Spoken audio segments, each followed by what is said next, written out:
everyone, today we're going to be talking about 14 things that you will not have known about Pokemon Go. A lot of these things are found within the coding of the game, and honestly, when I read this for the first time, I didn't know most of it, so you guys will hopefully find out lots of awesome new things about Pokemon Go today. If you guys are new around here, make sure you're subscribing for daily Pokemon Go videos. Yesterday in our adventure, we went hunting for super rare Pokemon and learned a little bit more about how you can find those super rare Pokemon and in high numbers in certain areas. So guys, let's not waste any time and kick it off with number one. If you're excited, give it a thumbs up and let's talk about 14 things you probably didn't know about Pokemon Go. Number one, this literally came in an update for Pokemon Go last night, so it is the most recent thing, and it means that footsteps have been removed from Pokemon Go at the moment. That means there's not going to be 3, 2, or 1 footsteps shown underneath Pokemon to let you know how close they are. Now, the reason I bring this up, and I've actually added it into the list just because of the update last night, is because when the game first came out, it did have numbered footsteps up to 3 to allow you to locate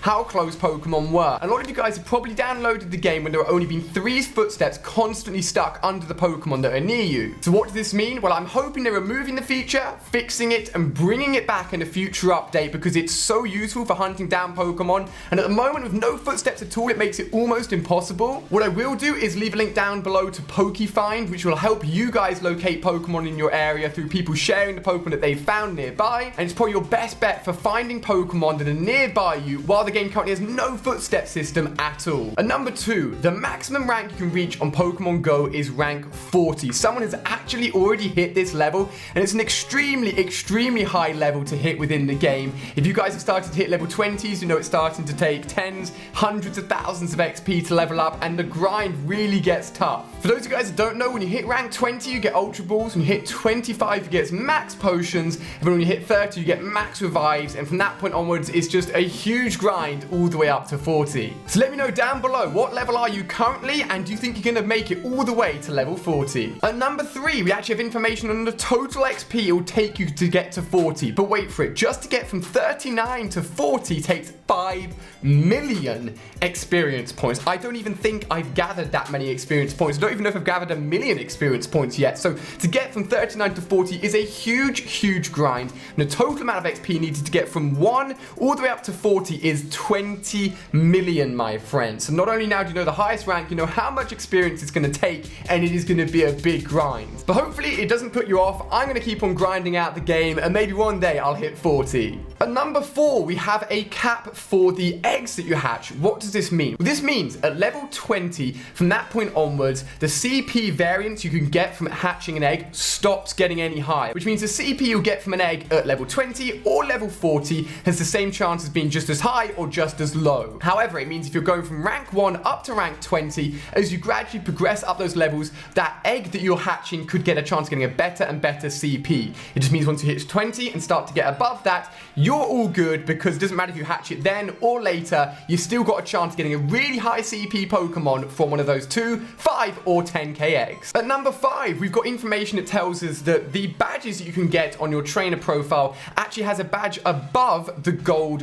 rank. If you go into your ranks and have a look at maybe how many flying Pokemon you've caught or how many grass Pokemon you've caught, a lot of them you probably have a gold rank on because you caught so many Zubats or Pidgeys, but apparently there's a rank above that, almost like a platinum rank. I don't know if anybody's got it yet, but you're gonna have to really grind out that specific badge to get it, and I'm hoping that they add in some sort of experience system into Pokemon Go so the badges reward you with XP for when you complete those badges in Pokemon Go. At number 6, it's been confirmed that curveballs, nice throws, great throws, and the very hard to get excellent throws do increase the chance of capture rate when trying to find a Pokemon. For those of you guys that don't know, you can spin the ball around and throw it with a curvature to capture a Pokemon, and if you get it in the circle and it's quite big, it'll be nice. If the circle's a little bit small and you get it inside it, it'll be great, and if the circle is tiny and you manage to get it inside it, it'll be an excellent throw. You'll also get a little bit of an experience boost for that as well, but all of those things will help you with the capture rate. So if you're trying to find a really rare Pokemon, spin the Ultra Ball, the best ball you can currently get in the game, try and get an excellent throw if possible, and you will really maximize the chances of you guys capturing that Pokemon. At number 7, we have a really interesting find within the game that suggests there is an egg incubator that actually reduces the distance you have to walk to hatch that egg, and at the moment it hasn't been used yet, it isn't available yet, but it could be added in at some point in the near future. So for example, it could be an incubator that knocks 20% off of how far you have to walk to hatch it. So if you've got a 10k egg, you'd only have to walk 8 kilometers rather than the full 10. I mean, you can get that egg even earlier. That means you can hatch them quicker. I think this is a really cool addition to the game. I think this should be quite hard to get, and maybe you can get them from Pokestops, but very rarely. It just means that hatching those eggs become a little bit easier, especially if you're not getting out and about quite as much. At number 8, we have information on the moves that are available when you're attacking a Pokemon. So these moves actually both have accuracy and also critical hit chances. Very similar to the actual Pokemon games themselves, where if you go and hit a move, for example, with Body Slam, it's a very high, powerful move, but there's a chance of it missing because of how strong it is. On top of that, a critical hit chance as well. I believe the standard rate in the Pokemon games is around 12.5%. It's quite low. In the Pokemon games, there's about a 6.25% chance of getting a critical hit attack on someone, and those features both through accuracy and critical hit ratios have been carried over to Pokemon Go as well, which is awesome to see them taking mechanics from the game and applying it to the app Pokemon Go, which means you could get a really strong critical hit move off in a gym battle to help you take them down. At number 9, every Pokemon you find has its own capture rate, which is fairly obvious. Obviously, a Pidgey is going to be a lot easier to capture than, say, a wild Dragonite, but they also have their own flee rate as well. For those guys that don't know, sometimes Pokemon could just run at you, they'll leave a little bit of dust behind and they will be gone, and unfortunately, then you fail to capture them. It happens a lot if you're traveling at high speeds in a car, for example, or it can just happen completely randomly if a Pokemon decides it's done with the battle. Each Pokemon has their own unique flee chance and capture rate, so bear that in mind if you're up against a strong Pokemon like Dragonite. Make sure you're throwing those Ultra Balls and trying your best, obviously using those Raspberries too, to make sure you're capturing it. At number 10, we have a very, very useful piece of information, and this is at rank 30, so not quite the maximum being at 40, the CP of the wild Pokemon you find will stop going up. In a similar way to the fact that we talked about the egg Pokemon after rank 20 will just have the same chance of getting a high to low CP ratio. Once you hit 30, wild Pokemon will be the same. So once you run into that Eevee, for example, it doesn't matter if you're 40 or 30, the chance of you getting that really high CP Eevee will be exactly the same. And this also links into a very good point, which is when you start off a game at, maybe rank 1 to 10, for example, the CP of a Pokemon you find will be very, very low, and capturing those Pokeballs will be really easy because most of them are like CP 10, CP 30.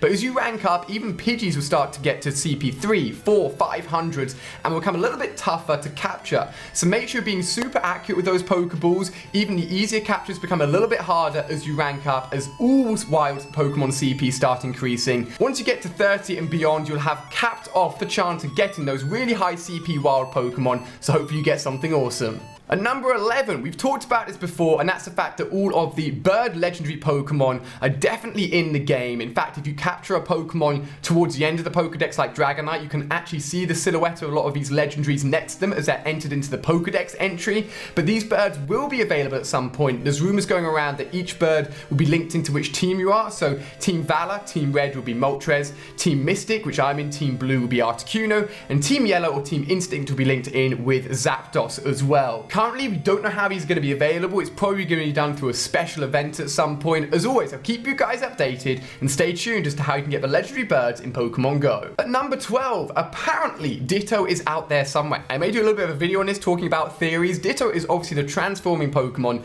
that when it enters the battle, it will look like Ditto, but then transform into the Pokemon it is up against. There's rumors going around that maybe we've caught lots of Dittos before, but we don't realize it because it's already transformed into another Pokemon. But then at the same time, if it's a transforming Pokemon and it goes into a battle with you, it can't transform into anything. It's just a Ditto. You're a trainer, so we should be seeing it as a Ditto. I don't know. If you've got any theories for Dittos, leave them down below, but apparently it's in the game, just no one's found it yet. At number 13, we've got another thing which is also in the game, the Master Ball. But again, no one's got it yet. You can't get it from Pokestops at the moment. You can't buy it. The Master Ball obviously giving you 100% capture rate. I don't know what happens if you miss that throw. If you get it back, I assume you wouldn't do. If you ever had a Master Ball and you missed that throw, I feel really bad for you. but as long as you're hitting that Pokemon, it will capture it. Master Ball is obviously going to be super useful for those legendary Pokemon when they become available as well. So again, once we get more information on how you can acquire the Master Ball, I'll let you guys know because it is the best ball in the game. 100% capture rate, it's perfect. Number 14, currently the coding for all the legendaries in the game means that they have no capture rate. Now you're probably thinking, what? If a legendary appears, it's impossible to capture them? Well, the reason I believe they've done this is that people can't force in or glitch a spawn of a legendary into the game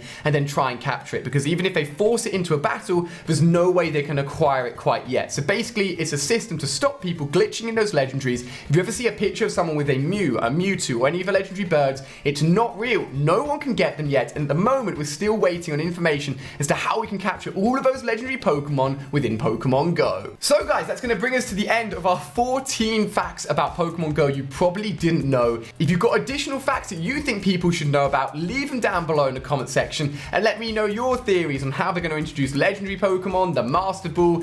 Where is Ditto, for example? No one knows. But hopefully you've really enjoyed this video. As always, subscribe for more daily Pokemon Go adventures. We'll be continuing with that tomorrow. Do not worry. But thank you for watching, and I'll see you guys tomorrow with a brand new Pokemon Go video.